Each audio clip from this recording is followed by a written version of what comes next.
Buenos días, hoy te voy a mostrar cómo hacer capturas de pantalla en Samsung Galaxy Tab S11 Ultra.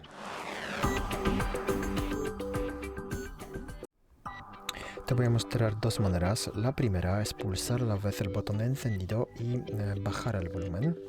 Los dos botones, encendido y bajar el volumen. Es la manera predeterminada de hacer capturas de pantalla en casi cualquier dispositivo móvil o tableta. Bueno, también podemos hacer aquí capturas de pantalla con un gesto. Te lo explico ahora cómo activar este gesto porque no siempre está activado. Hay que acceder a la aplicación Ajustes, luego aquí a la izquierda, pasar a Funciones avanzadas, luego aquí a la derecha pasamos a Movimientos y Gestos y aquí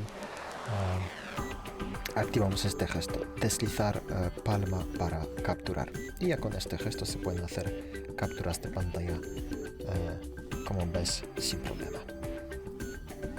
Muchas gracias por ver el vídeo, dime tu comentario abajo, suscríbete al canal. Hasta luego.